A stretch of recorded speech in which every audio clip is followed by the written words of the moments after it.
আসসালামু আলাইকুম। চ্যানেল এই সংবাদে সবাইকে আমন্ত্রণ জানাচ্ছি, আমি সোহেল ফাইসাল। আর বিস্তারিত সংবাদের শুরুতেই জানিয়ে দিচ্ছি ফ্রেশ আটা ময়দা সুজি সংবাদ শিরোনামগুলো। ভারতের অভিযোগ প্রত্যাখ্যান করে পাকিস্তানের সিনেটে প্রস্তাব পাশ, দুই দেশকে সর্বোচ্চ সহনশীলতা দেখানোর আহ্বান জাতিসংঘের। পোপ ফ্রান্সিসের প্রতি শ্রদ্ধা জানাতে ভ্যাটিকান সিটির সেন্ট পিটার্স ব্যাসিলিকায় প্রধান উপদেষ্টা। আজ পোপের শেষকৃত্যে যোগ দেবেন ডক্টর মোহাম্মদ ইউনুস। পর্যটকদের নিরাপদ খাদ্য নিশ্চিতে হবিগঞ্জের পর্যটন কেন্দ্র দ্য প্যালেসে আধুনিক জৈব কৃষি খামার, নিজেদের উৎপাদিত ফল ফসল সরাসরি যাচ্ছে রিসর্টের রান্নাঘরে। এবং দ্বিতীয় টেস্ট খেলতে চট্টগ্রামে বাংলাদেশ ও জিম্বাবুয়ে ক্রিকেট দল। 28 এপ্রিল ম্যাচ শুরুর আগে আজই অনুশীলনে নামবে দু দল।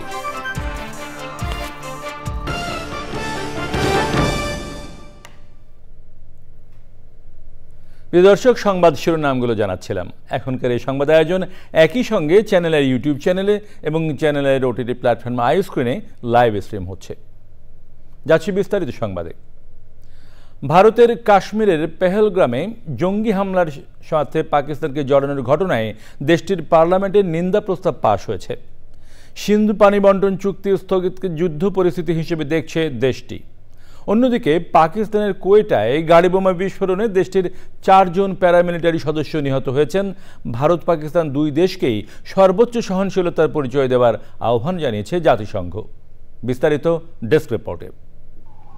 ভারত নিয়ন্ত্রিত কাশ্মীরের পর্যটন কেন্দ্র পেহেলগ্রামে গত মঙ্গলবার বন্দুকধারীদের হামলায় অন্তত 26 জন নিহত ও 17 জন আহত হন। এই ঘটনার পর থেকেই পাকিস্তানের বিরুদ্ধে জঙ্গিবাদে মদদ দেওয়ার অভিযোগ তুলছে ভারত। দুই দেশই নিয়েছে পাল্টাপাল্টি নানা পদক্ষেপ। দুই প্রতিবেশী রয়েছে যুদ্ধাঙ্গদেহী অবস্থানে। এর মাঝেই পাকিস্তানের কোয়েটার মার্কেট এলাকায় একটি গাড়িতে বোমা বিস্ফোরণে দেশটির 4 প্যারামিলিটারি সদস্য নিহত ও 3 জন আহত হয়েছেন। পাকিস্তানের পার্লামেন্টের উচ্চকক্ষ সিনেটে সর্বসম্মতিক্রমে একটি প্রস্তাব পাশ করেছে পাকিস্তান। দেশটির উপপ্রধানমন্ত্রী ইসহাক দার প্রস্তাবটি সিনেটে উত্থাপন করেন। এ সময় তিনি বলেন, পানি সন্ত্রাসবাদ বা সামরিক উস্কানি সহ যে কোনো আগ্রাসনের বিরুদ্ধে নিজেদের সার্বভৌমত্ব এবং আঞ্চলিক অখণ্ডতা রক্ষা করতে পাকিস্তান পুরোপুরি প্রস্তুত। যুদ্ধের জন্য পাকিস্তান সম্পূর্ণ তৈরি রয়েছে বলেও জানান তিনি। প্রস্তাবে বলা হয়, ভারত মর্যাদাহানি করতে পাকিস্তানের বিরুদ্ধে পরিকল্পিতভাবে অপপ্রচার চালাচ্ছে। জাতিসংঘের মুখপাত্র স্টেফানি ডুজারিক এক সংবাদ সম্মেলনে ভারত পাকিস্তান দুই দেশের সরকারকে সর্বোচ্চ সহনশীলতা প্রদর্শনের আহ্বান জানিয়েছেন। International desk, channel I. Roman Catholic ধর্মগুরু পোপ ফ্রান্সিসের প্রতি শ্রদ্ধা জানাতে ভ্যাটিকান সিটির সেন্ট পিটার্স ব্যাসিলিকায় গেছেন প্রধান উপদেষ্টা অধ্যাপক ডক্টর মোহাম্মদ ইউনুস। স্থানীয় সময় শুক্রবার বিকেলে ইটালির রোম থেকে ভ্যাটিকানে যান তিনি। প্রয়াত পোপ ফ্রান্সিস বিশ্বজুড়ে প্রান্তিক মানুষের জন্য প্রফেসর মোহাম্মদ ইউনুসের কাজ এবং 30 ওয়ার্কের তার দৃষ্টিভঙ্গির একজন বড় ভক্ত ছিলেন। 2006 সালে অধ্যাপক ইউনুস নোবেল শান্তি পুরস্কার পাওয়ার পর ভ্যাটিকান সিটি একটি যৌথ 30 ইনিশিয়েটিভ চালু করেছিল। শনিবার পোপের শেষকৃত্য অনুষ্ঠানে যোগ দেবেন প্রধান উপদেষ্টা।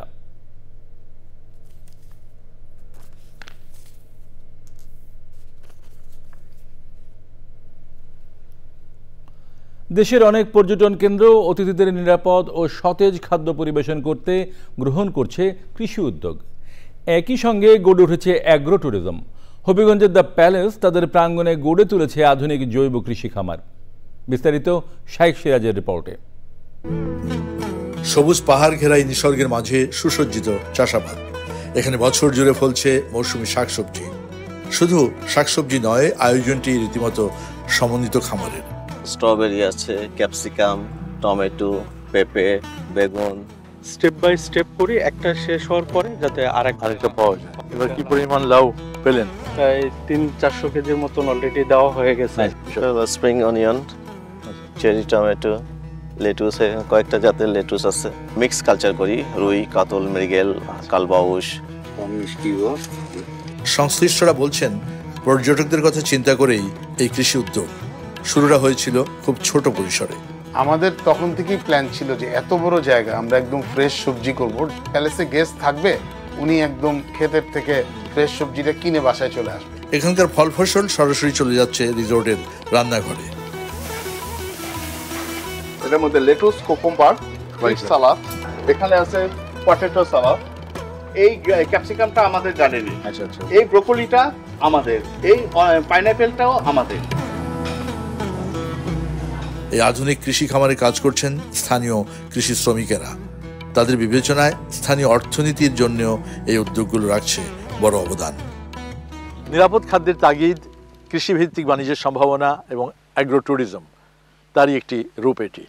বিশ্ব কৃষি যেদিকে এগোচ্ছে, বাংলাদেশের বিভিন্ন সংস্থা এই জাতীয় চিন্তাগুলোকে মাথায় রেখে তারাও বিশ্ব কৃষির সাথে যুক্ত হওয়ার একটা প্রক্রিয়া চলছে। হবিগঞ্জের প্যালেস থেকে শাইখ সিরাজ, চ্যানেল আই। এ নিয়ে বিস্তারিত প্রতিবেদন প্রচার হবে আজ রাত ৯টার সংবাদের পর হৃদয়ে মাটি ও মানুষ অনুষ্ঠানে। চট্টগ্রামের ঐতিহাসিক জব্বারের বলি খেলার ১১৬তম আসরে চ্যাম্পিয়ন হয়েছেন গতবারের চ্যাম্পিয়ন কুমিল্লার বাঘা শরীফ বলি। ৩০ মিনিটের বেশি সময় খেলে কুমিল্লার আরেক বলি রাসেলকে হারান তিনি। বলি খেলায় চট্টগ্রামের সিটি মেয়র ঐতিহাসিক লালদিঘি ময়দানকে আব্দুল জব্বার সওদাগর চত্বর হিসেবে ঘোষণা দেন। খেলা উপলক্ষে বসেছে ৩ দিনের বৈশাখী মেলা। মোবাইল অপারেটর গ্রামীণ ফোনের সহায়তায় হলো এবারের ঐতিহাসিক বলি খেলা। চট্টগ্রাম থেকে মোহাম্মদ ইকবাল হোসেনের ক্যামেরায় চৌধুরী ফরিদের রিপোর্ট। চলো বাংলাদেশ, চলো চাটগার উৎসবে, এই স্লোগানে ঐতিহাসিক জব্বারের বলি খেলায় অংশ নিতে দেশের বিভিন্ন অঞ্চল থেকে ১৫০'র বেশি রেজিস্ট্রেশন করেন। বাছাইয়ের পর প্রথম রাউন্ডে ৮০ জন খেলার সুযোগ পান। প্রথম রাউন্ডের বিজয়ী ৪০ জন থেকে বাছাই করা ৪ জন এবং গতবারের চ্যাম্পিয়ন রানার আপ সহ ৪ জন মিলে মোট ৮ জন চ্যালেঞ্জ রাউন্ড খেলেন।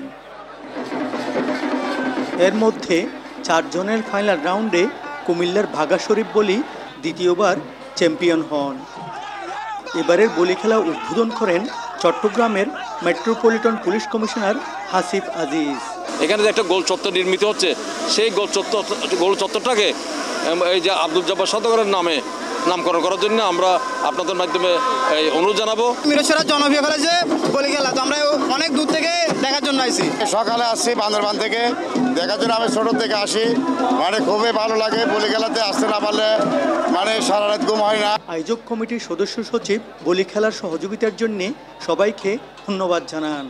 আমি চট্টগ্রামবাসীকে ধন্যবাদ জানাই, যেভাবে শান্তি শৃঙ্খলা রক্ষা করে সুন্দরভাবে তারা খেলাটাকে উপভোগ করেছে। চট্টগ্রামের সিটি মেয়র বলেছেন, ১০০ বছরের এই বলি খেলা এখন আর চট্টগ্রামে সীমাবদ্ধ নেই। এই বলি খেলার প্রচার প্রসারে আগামীতেও চট্টগ্রাম সিটি কর্পোরেশন সর্বাত্মক সহায়তা দেবে। এই ধরনের ১১৬ বছরের হেরিটেজ, এই ধরনের একটা বলি খেলা ওয়ার্ল্ডের আর কোথাও নেই। কাজে এটাকে গ্রিনিস বুকস রেকর্ডে স্থান দেওয়া উচিত বলে আমি মনে করি। ব্রিটিশ বিরোধী আন্দোলনে যুবকদের সংগঠিত করতে এই বলি খেলা কিংবা কুস্তি খেলার প্রবর্তন করেন মরহুম আব্দুল জব্বার সওদাগর। তার প্রতি রাষ্ট্রীয় সম্মাননা জানানোর দাবি জানিয়েছেন চট্টগ্রামবাসী। Chowdhury Farid, channel I, Chittagong. এবারে Bangladesh Zimbabwe test cricket series 2025।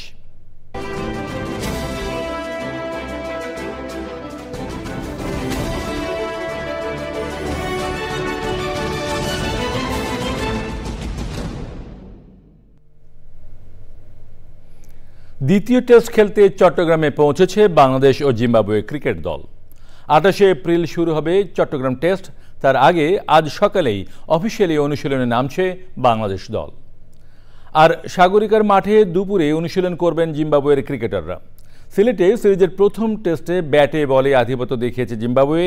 ৪ দিনেই তারা ম্যাচ জিতে নিয়েছে ৩ উইকেটে। 2 ম্যাচের এই সিরিজের 1-0-তে এগিয়ে থেকে চট্টগ্রামে গেছে জিম্বাবুইয়ান ক্রিকেট দল। বাংলাদেশের সামনে এখন চ্যালেঞ্জ ঘরের মাঠে সিরিজটি বাঁচানোর। দ্বিতীয় ম্যাচের আগেই একাধিক রদবদল এসেছে টাইগার স্কোয়াডে। ঘরোয়া ক্রিকেট ভালো ব্যাটিং করে দলে ফিরেছেন ওপেনার এনামুল হক বিজয়, তার সাথে স্পিনার তানভীর ইসলামকেও ডাকা হয়েছে। তবে সেরা একাদশে তারা দুজনই থাকবেন কিনা তা এখনই নিশ্চিত নয়।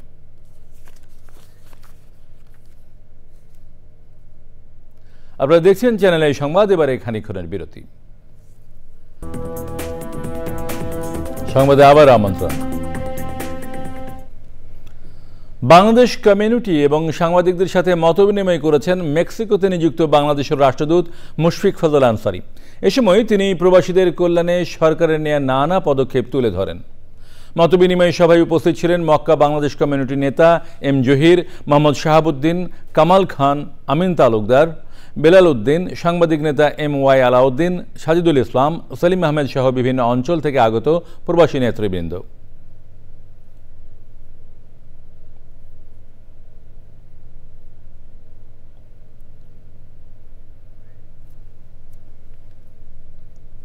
এবারে কৃষি সংবাদ।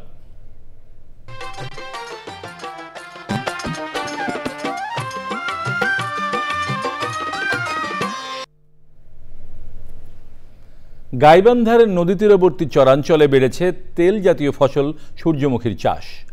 সরকারি প্রণোদনা, প্রযুক্তিগত সহযোগিতা এবং পরামর্শে সূর্যমুখী চাষ করছেন কৃষক। কাঙ্ক্ষিত ফলনের সাথে প্রত্যাশিত বাজার দরে আর্থিকভাবে লাভবান হওয়ার আশা চাষিদের। গাইবান্ধা প্রতিনিধি ফারুক হোসেনের পাঠানো তথ্য ও ভিডিও চিত্র নিয়ে ডেস্ক রিপোর্ট। কয়েক বছর ধরে গাইবান্ধার কৃষকরা অন্য ফসলের পাশাপাশি তেল জাতীয় ফসল হিসেবে সূর্যমুখীর চাষ করছেন। কৃষি বিভাগ থেকে সরকারি প্রণোদনার আওতায় সার বীজ সহায়তা পাওয়ায় সূর্যমুখী চাষে আগ্রহী হয়েছেন কৃষক। সমতলের পাশাপাশি এবছর নদীর তীরবর্তী অঞ্চলেও সূর্যমুখীর চাষ হয়েছে। বিঘা প্রতি 6 থেকে 7 মণ আছে, দামও মোটামুটি ভালো আর খাইতেও সুস্বাদু। নভেম্বর ডিসেম্বরে লাগানো সূর্যমুখীর ফলন পাওয়া যায় এপ্রিল ও মে মাসের মাঝামাঝি পর্যন্ত। উৎপাদিত সূর্যমুখীর আশানুরূপ ফলন ও কাঙ্ক্ষিত বাজার দর আশা করছেন চাষিরা। যখন ফুলগুলো আসে তখন একটা দেখার জিনিস, একবার পুরো মাঠটা ভরে যায়, অনেক লোকজন আসে। এগুলো আমরা তেল ভাঙে বিক্রি করব। মিনিমাম 20-22 মণ তো হবে। আবারটা ভালো আছে, আবার পরিবর্তন আবার বেশি হবে। খরিফ ও রবি মৌসুমে সূর্যমুখীর চাষ হয়ে থাকে বলে জানায় জেলা কৃষি সম্প্রসারণ বিভাগ।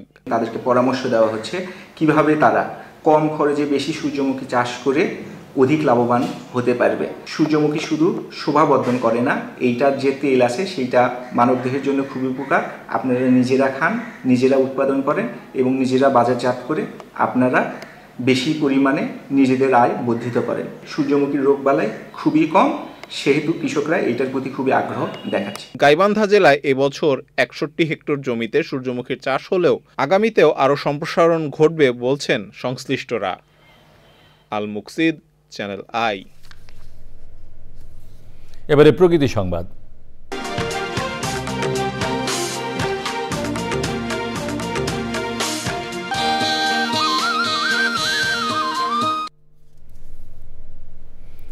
তীব্র নদী ভাঙনে দিশেহারা সিরাজগঞ্জের যমুনা নদী তীরবর্তী বাসিন্দারা। কয়েকদিনের ব্যবধানে নদীগর্ভে বিলীন হয়েছে বিস্তীর্ণ ফসলি জমি, ঘরবাড়ি ও বিভিন্ন স্থাপনা। অসময়ের এই ভাঙনে শঙ্কিত নদীপাড়ের মানুষ। পানি উন্নয়ন বোর্ড জানিয়েছে আতঙ্কিত হওয়ার কিছু নেই, ভাঙন রোধে জরুরি ব্যবস্থা নেওয়া হয়েছে। ফেরদৌস রবিনের তথ্য ও ভিডিওচিত্রে আফরোজা হাসের রিপোর্ট। কয়েক বছর ধরেই তীব্র নদী ভাঙনের কবলে সদর উপজেলার ভাটপিয়ারি এলাকা। যমুনা নদীর পূর্ব দিকে চর জেগে ওঠায় পানির তীব্র স্রোত আঘাত হানছে পশ্চিম পারে। ভাঙনে বিলীন হয়েছে ফসলি জমি, ঘরবাড়ি, গাছপালা ও শিক্ষা প্রতিষ্ঠান সহ বিভিন্ন স্থাপনা। ঝুঁকিতে বন্যা নিয়ন্ত্রণ বাঁধসহ ভাটপিয়ারি, শিমলা, পাঁচঠাকুরি, ছনগাছা সহ বিভিন্ন গ্রাম। এখানে অনেক শিক্ষা প্রতিষ্ঠান ছিল, মসজিদ, মাদ্রাসা এগুলো ছিল, এগুলো সব ভেঙে গেছে, নদীগর্ভে বিলীন হয়ে গেছে, ফসলি জমি নষ্ট হয়েছে, অনেকেই নিঃস্ব হয়ে গেছে। সোজা কথা আর কি, ঘর বাড়ি যে 8 বছর বয়সে ঘর দুয়ার হুস্তা আমরা তুলবার পাইনি, অনেকের ঘর দরজাও গেছে, গরু ছাগল বাড়ি ঘর সব আবার আমরা যে কিনছিলাম হেগোনাও ভেঙে গেছে আবার আল্লাহ যে হিনে কিনা বাড়ি হচ্ছে এটাও থাকবো না। ভাঙন রোধে টেকসই বাঁধ নির্মাণ সহ দ্রুত প্রয়োজনীয় উদ্যোগের দাবি জানিয়েছেন ভাঙন কবলিতরা।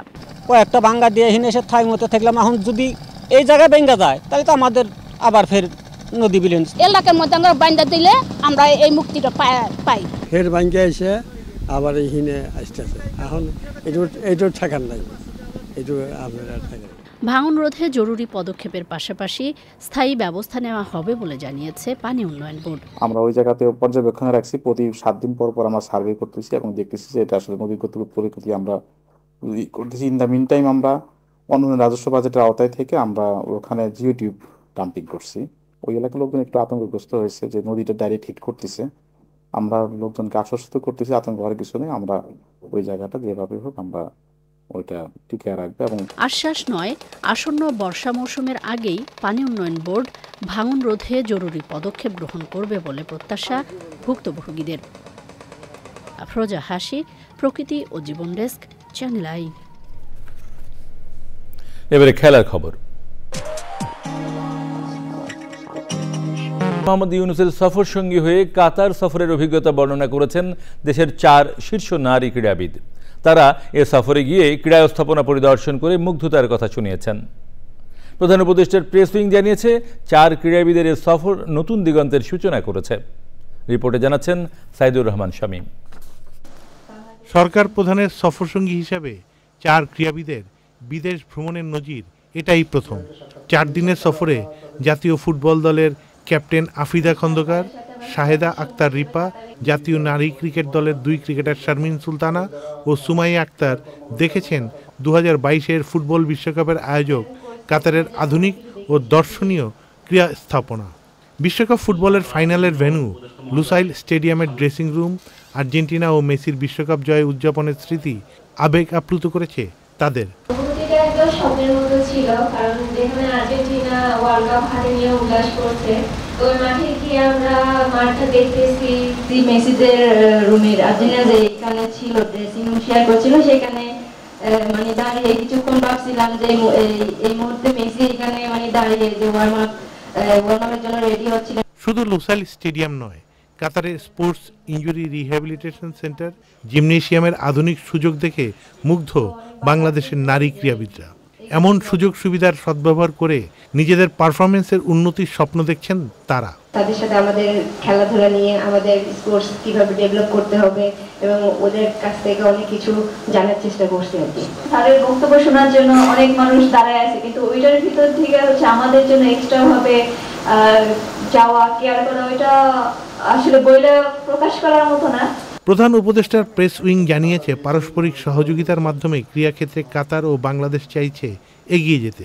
এই সফরের মধ্যে দিয়ে তাদের সাথে যে যোগাযোগটা স্থাপিত হলো, এই যোগাযোগের ধারাবাহিকতায় ভবিষ্যতে আমরা তাদের কাছ থেকে ক্রীড়াক্ষেত্রে অন্তত খুব সিগনিফিক্যান্ট কিছু সহযোগিতা পাবো। আগামীতে প্রধান উপদেষ্টার সফরসঙ্গী হিসাবে ক্রীড়াবিদদের বিদেশ সফরের ধারা অব্যাহত থাকবে। Saidur Rahman Shamim, channel I, Dhaka. এর সাথে শেষ করছি এখনকার সংবাদ। সবশেষে ফ্রেশ আটা ময়দা সুজি সংবাদ শিরোনামগুলো জানিয়ে দিচ্ছি আরও একবার। ভারতের অভিযোগ প্রত্যাখ্যান করে পাকিস্তানের সিনেটে প্রস্তাব পাশ, 2 দেশকে সর্বোচ্চ সহনশীলতা দেখানোর আহ্বান জাতিসংঘের। পোপ ফ্রান্সিসের প্রতি শ্রদ্ধা জানাতে ভ্যাটিকান সিটির সেন্ট পিটার্স ব্যাসিলিকায় প্রধান উপদেষ্টা। আজ পোপের শেষকৃত্যে যোগ দেবেন ডক্টর মোহাম্মদ ইউনূস। পর্যটকদের নিরাপদ খাদ্য নিশ্চিতে হবিগঞ্জের পর্যটন কেন্দ্র দ্য প্যালেসে আধুনিক জৈব কৃষি খামার। নিজেদের উৎপাদিত ফল ফসল সরাসরি যাচ্ছে রিসর্টের রান্নাঘরে। এবং দ্বিতীয় টেস্ট খেলতে চট্টগ্রামে বাংলাদেশ ও জিম্বাবুয়ে ক্রিকেট দল। 28 এপ্রিল ম্যাচ শুরুর আগে আজই অনুশীলনে নামবে 2 দল।